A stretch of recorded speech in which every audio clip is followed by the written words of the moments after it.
ڈکی بھائی اور NCCI کے ایڈیشنل ڈائریکٹر چودھری سرفراز کا معاملہ ہر عوام کے سامنے ہے۔ ڈکی نے جو کام کیا وہ کسی قابل بھی نہیں کہ اس کو معاف کیا جائے، اس کی معافی تلافی تو ہونی نہیں چاہیے۔ وہ ایسی ایپ کو پروموٹ کر رہا تھا جو جوئے کی پروموشن کی طرف تھی، لیکن NCCI کے ایڈیشنل ڈائریکٹر نے جو ایکٹ کیا، حکومتی عہدہ استعمال کرتے ہوئے اپنی ذاتی مفاد کے لیے رشوت لی اور پورے ڈپارٹمنٹ کو بدنام کیا۔ اب مختلف نیوز کے پروگرام آ رہے ہیں جس میں یہ کہا جا رہا ہے کہ یہ بلیسمی لا کے حوالے سے بھی یہ ایک ہنی ٹریپ کی طرح ایک مشن پلان کرتا، جس میں یہ مختلف فیمیلز کے نام پر سوشل میڈیا اکاؤنٹ بنا کر ینگ لڑکوں کو اس میں ایڈ کرتا اور پھر یہ مختلف مسائل کرتے، اور ان تمام حرکات کو ملٹری انٹیلیجنٹ بڑے بغور مطالعے کے ساتھ دیکھ رہی تھی، اور ڈکی بھائی والا معاملہ آ گیا اور اس پہ یہ سارا معاملہ پبلک ہو گیا۔ جب ڈکی بھائی پکڑا گیا تو اس وقت تمام کا تمام پرنٹ میڈیا، الیکٹرانکس میڈیا اور سوشل میڈیا اس کو ملزم ڈکلیئر کرنے اور اس کی وجہ سے معاشرے پہ ہونے والے ظلم کو بیان کر رہے تھے۔ عوام کے اندر جو اس نے ایک انتشار پھیلایا جوئزم کے حوالے سے، وہ بات کر رہے تھے۔ دوسری طرف اب جب وہ باہر آ چکا ہے اور وہ اپنا بیان کرتا ہے کہ میرے ساتھ یہ ظلم ہوا، تو وہ مظلوموں کی لسٹ میں چلا گیا اور NCCI والے اس میں ظالم ہو گئے۔ بات یہاں پر ختم نہیں ہوتی۔ پنجاب کے اندر حال ہی میں ایک پنجابی کانفرنس ہوئی اور اس کانفرنس کے اندر ہمارے دو معتبر شرکا نے یہ کہا کہ پنجاب بغیرت ہے، کمزور ہے، اور جبکہ دوسرے نے کہا پنجابی بہادر ہے، نہ ڈر ہے۔ تو اپنی ذاتی تشریح کے لیے ہم پنجاب کے کلچر کو، پاکستان کی سوسائٹی کو، پاکستان کے اندر پاکستان کی یہ جو نئی نسل ہے، اس کو ذہنی طور پہ مفلوج کر رہے ہیں۔ ہم تھوڑا سا اور پیچھے جاتے ہیں تو ایک وقت تھا کہ رانا ثناء اللہ صاحب کے اوپر منشیات کا کیس پڑا اور اس کو بھی اس وقت کی انٹیلیجنس ایجنسی کی رپورٹ کے اوپر پکڑا گیا تھا، اور وہ کروڑوں روپے کی سمگل شدہ جو منشیات تھی وہ کدھر گئی۔ رانا صاحب اب نیشنل اسمبلی میں ہے اور اس کو پکڑوانے والے اس وقت کے وزیر وہ بھی اب نیشنل اسمبلی کے ممبر ہیں، اور وہ ایک دوسرے کے ساتھ ایک ہی ایوان میں بیٹھے ہیں۔ جبکہ عمران خان صاحب کے دور کے اندر اسٹیبلشمنٹ پہ بات کرنے والے غدار تھے، اور آج کے دور میں بھی اسٹیبلشمنٹ پہ بات کرنے والے غدار ہیں۔ 1964 کے بعد کی لکھی گئی پاکستان کے حوالے سے پاکستان کی ڈاکومنٹریاں، جس کو ہم یہ کہہ سکتے ہیں کہ تحریک پاکستان کے حوالے سے ڈاکومنٹڈ جو ہماری تاریخ لکھی گئی ہے، وہ گو کہ ایک فرد واحد نے اپنے مفاد یا اپنی تشریح کے لیے کی ہوگی، مگر یہ جو موجودہ ہمارا سوشل میڈیا ہے، اس کا جو آرکائیو ہے، یہ آنے والی نسلوں کو کیا بتائے گا کہ ہم اس قدر جاہل اور اس قدر نالائق تھے کہ ہم ایک ماہ کے اندر ایک شخص کو زیرو اور پھر ہیرو بنا دیتے ہیں۔ ہم یہ تک سوچنے کو تیار نہیں کہ یہ جو جوا تھا، اس جوئے کی ایپس کو پروموٹ کرتے ہوئے اگر آپ پچھلے چند ماہ کی تشریح دیکھ لیں تو کروڑوں روپے کے لوگوں کو نقصان ہوئے۔ ڈبل شاہ تو بڑے دور کی بات، اکثر پتہ چلتا ہے کہ فلاں ایپ بند ہوگی اور اس میں لاکھوں کیا کروڑوں کیا اربوں ڈالرز کا پاکستان کو نقصان ہوا، اور اس کے بینیفیشری کون ہے کسی کو نہیں پتا۔ ڈکی بھائی کو تو وہ بگ بردر لے کے آگے آ گیا، لیکن اب بگ بردر کو بھی ہم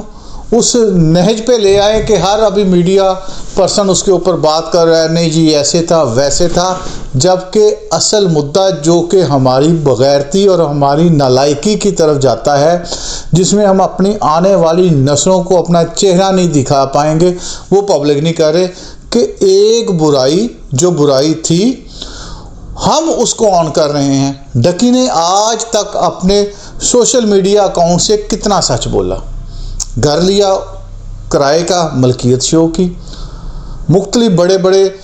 پروجیکٹ اپنے شو کیے، گاڑیاں شو کی، اور یہ بتایا کہ تعلیم کی ضرورت نہیں ہے، بس یہ جو ہمارا سوشل میڈیا ہے اس میں فیملی ویلاگز بناؤ اور کامیاب کرو۔ یہ ہمارے کلچر کو ڈیمیج کیا،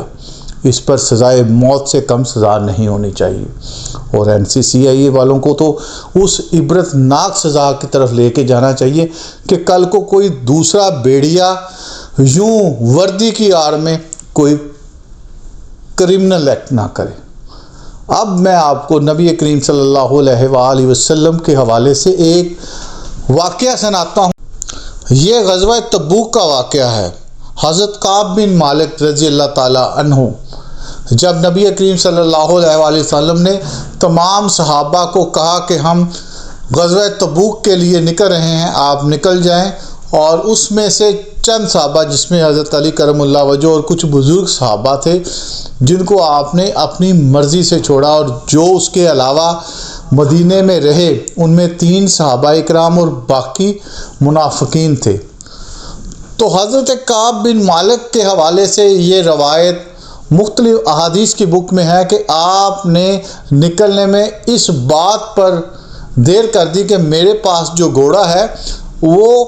اس وقت کے عرب کے سب سے زیادہ تیز بھاگنے والے گھوڑوں میں شامل تھا۔ انہوں نے کہا میں نماز پڑھ لوں، پھر انہوں نے اسی طرح کرتے کرتے وہ دیر ہوتی گئی اور غفلت کا یہ عالم آ گیا کہ آپ اس غزوہ میں شامل نہ ہو سکے۔ دوسری طرف منافقین نے مسجد نبوی کے مقابلے میں ایک مسجد بنا لی تاکہ ان کے علم میں یا ان کے یہ یقین تھا کہ نعوذ باللہ استغفر اللہ نبی کریم صلی اللہ علیہ وسلم کی شہادت ہو جائے گی۔ اس وقت کے وہ ورلڈ کی دنیا کی سپر پاور کے ساتھ تو سرکار دو عالم صلی اللہ علیہ وسلم جنگ کرنے نکلے تھے، تو انہوں نے کہا کہ ہم تو پھر اس کے بعد اپنی اجارہ داری کریں گے۔ پر وہ ایک لمبی بحث ہے، وہ ایک لمبی کہانی ہے۔ اللہ تبارک تعالیٰ نے اپنے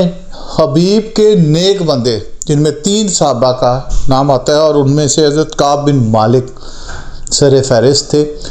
نبی کریم صلی اللہ علیہ وسلم جب واپس آ جاتے ہیں تو حضرت کعب بن مالک سے پوچھتے ہیں کہ آپ نے اس غزوہ میں شرکت کیوں نہیں کی؟ تو حضرت کعب بن مالک فرماتے ہیں کہ مجھ سے پہلے جتنے بھی منافقین گئے تو انہوں نے مختلف قسم کے عذر بیان کیے، میرا بچہ بیمار تھا، میں خود بیمار تھا، یا جو بھی باتیں کی، تو نبی کریم صلی اللہ علیہ وسلم انہیں کہتے اچھا آپ جائیں۔ لیکن کعب بن مالک جب پہنچے تو نبی کریم صلی اللہ علیہ وسلم نے مسکرا کر پوچھا کہ آپ کیوں نہیں آئے؟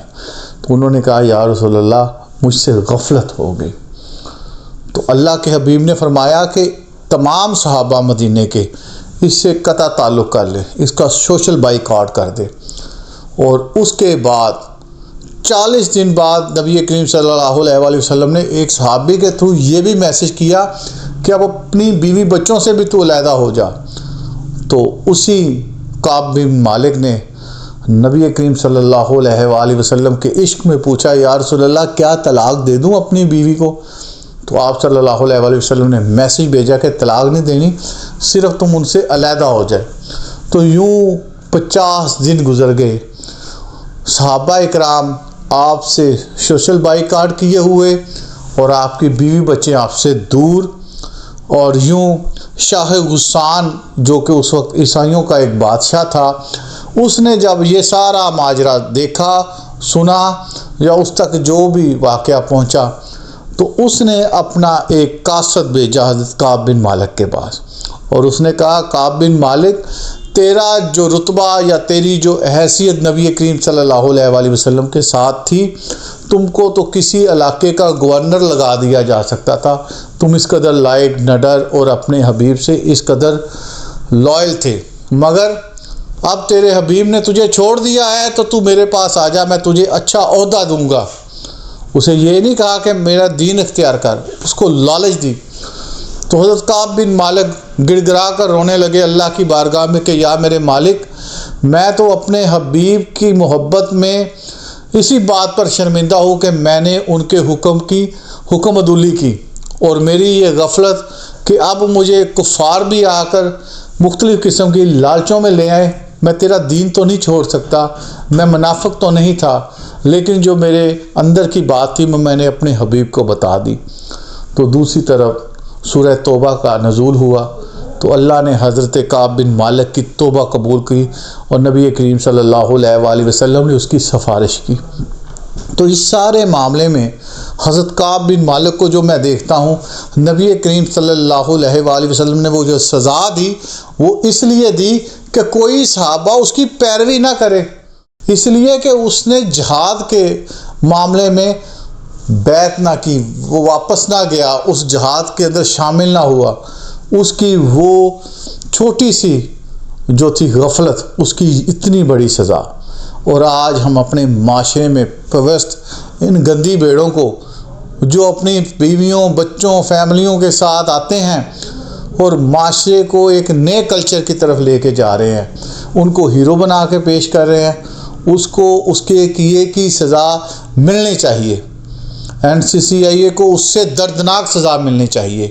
اور یہ جو بڑے بھائی ہیں انہیں اپنا اگلا کردار ادا کرنا چاہیے۔ اس حوالے سے جو قانون سازی ہے وہ نیشنل اسمبلی میں اگر نہیں ہوئی تو اس کو بھی پبلک کرنا چاہیے کہ کس کی غفلت ہے، کیونکہ ان بڑے بھائیوں کو بعد میں یہ لوگ بدنام کرتے ہیں، جیسا کہ رانا ثناء اللہ والے کیس میں ہو چکا ہے۔ دیکھتے رہیے وار۔